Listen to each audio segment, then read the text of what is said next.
Hi, welcome back to Not So Radical. I'm your host, Peter, and today the chaos continues. Now, before we get into the numbers, I just want to point out if you're black in America, you're more likely to die by lightning than you are to die by a police officer. So, if you're scared of being shot by police, be sure to stay inside during those thunderstorms.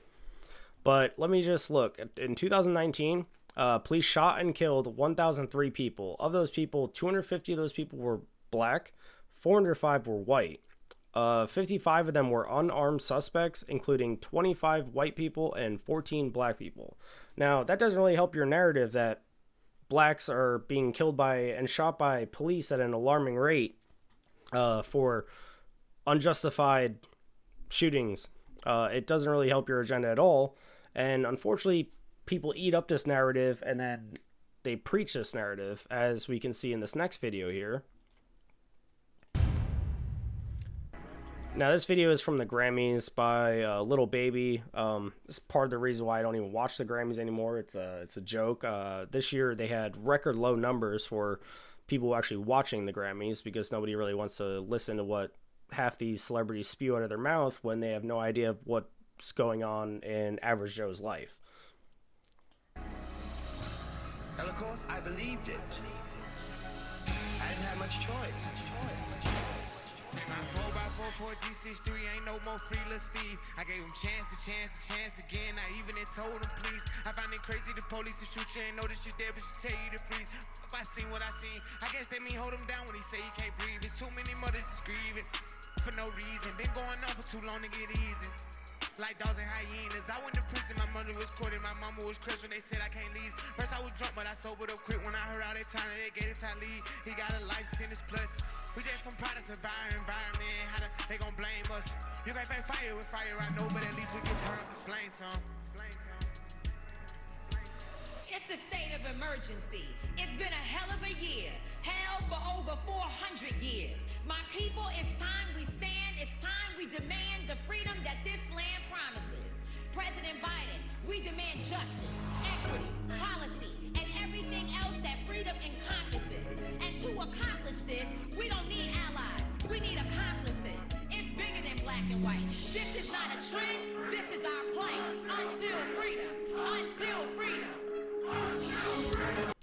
See, and now you have them pushing this narrative. I mean, basically inciting violence in a way that blacks are dying at an alarming rate by police officers and white people are white supremacists, racist, and systemic racism's the main thing holding them back. Instead of addressing the real issues of black on black crime in their own communities, which has actually increased because of the defunding the police agenda they've been pushing, where now even the Portland mayor is asking for $2 million to refund the police because of the rise in violent crimes and shootings in that area.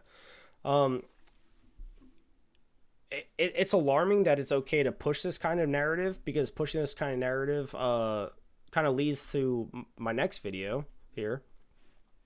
Is talking to all sides tonight. The reason why you get to be here in these pretty gorgeous little outfits with your gorgeous hair and your gorgeous bows is because of your white privilege. The scene outside the convention center Saturday is stirring up. Yeah, let's just it's because of their white privilege that they're able to be there, not that they are a cheerleader and they're going to a cheerleading competition. Besides that, that's why it's dangerous to push this narrative, because now, I mean, most people just assume that if you're white, you're automatically a white supremacist, a Nazi, all the above. It honestly gets, it's infuriating that basically, all right, I mean, these people need to reread history books, because discrimination was not good. It was a terrible thing to begin with. It is still a terrible thing to discriminate somebody just because of their skin color or where they were born or where they're from.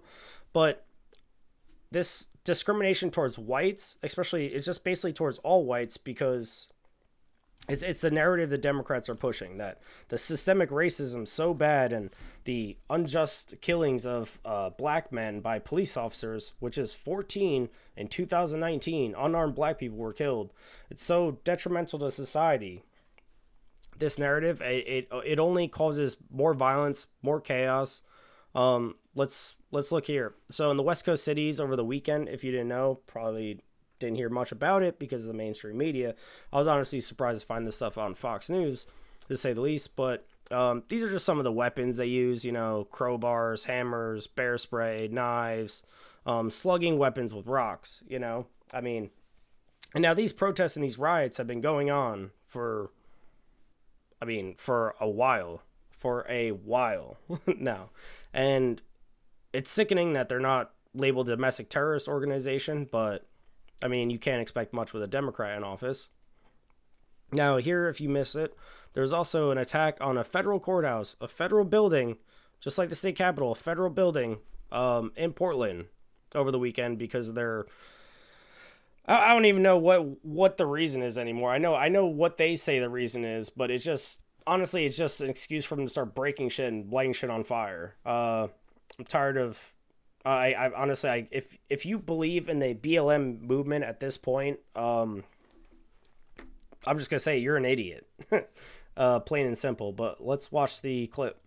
Mayor, the profoundly beta Ted Wheeler, supremacist insurrection, but last night in Portland, Oregon, a group of angry white people attacked a federal courthouse and set it on fire. Of course, they were from Antifa, so it doesn't count. By the way, there are still people inside the building when they set it on fire.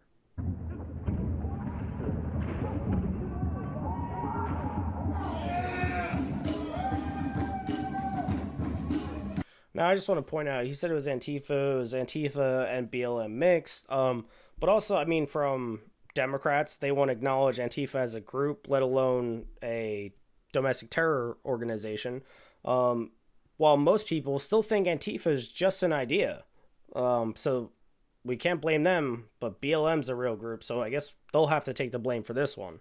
But lighting a federal courthouse on fire, I just want to remind you, there were people inside that building at the time they started the fire. Now, if this fire escalated, got out of hand, people could have got injured, could have died, but it's okay when BLM and Antifa light things on fire because they're expressing themselves. But God forbid people show up at the Capitol building to express because they feel like their vote and their election was cheated, which is fair to say in some circles. But this whole nonsense of the white supremacists is holding black people down and that we're the bad guys and all police are racist, and it just pushes that divide between law enforcement and the minority communities even further, which causes more tension. And what do you think? What do you think happens when somebody's like, oh, the police are out to get me. The police are out to get me. Oh, they're probably going to shoot me. They're probably going to shoot me. I'm probably going to get shot. That creates more tension between both of them and usually leads to more problems. And that's why bad things happen in situations like that. I just want to point this out too. Let's compare the $2 billion in property damage and the 19 lives lost and over 900 officer casualties during the BLM riots over the summer compared to the 3-hour Capitol riot protest that happened where one lady was shot by Capitol Police. And as far as we know right now, the other 4 that died that day, it wasn't from the Capitol riot itself, as their family members have said, as well as medical reports have mentioned. But like I said before, Ted Wheeler right here requesting $2 million to fund proactive policing because they're defunding the police didn't really work out so well. And now there's increased crime, increased shootings. So, with all this going on, this nonsense needs to stop, this dangerous narrative that all white people are bad, and it just pushes the divide between this country even further. And if you guys are looking for things to get worse, we're headed in a great direction. But if you don't want things to get worse, you need to wake up and open your eyes to what's going on, and we need to do something about it because our politicians, Republican and Democrat alike, are no longer representing us people. They represent themselves for the majority, and that's it. And we've all known that. And we're supposed to be all against big government, many other things. But right now, Democrats are the definition of big government, overreach, and many other things. But I just felt like I had to get that out today. It frustrates me as well as many other people I know, especially people that stay quiet about political stuff, that I hear, they never talk about political stuff, but people are coming out of the woodworks, just like the silent majority did for Trump in 2020 and 2016. And I'm sure if he runs again, it'll come out in 2024 as well. But that's going to be it for my video today. I just want to point out some of the hypocrisy, the double standards that nobody wants to address, and the dangerous agenda that's still allowed to be pushed by these Democrat politicians and these domestic terrorist organizations such as BLM and Antifa. And on that note, I just want to give you something to think about. But that'll be it for today. Hope you all have a nice week. And I'll get back to you guys soon.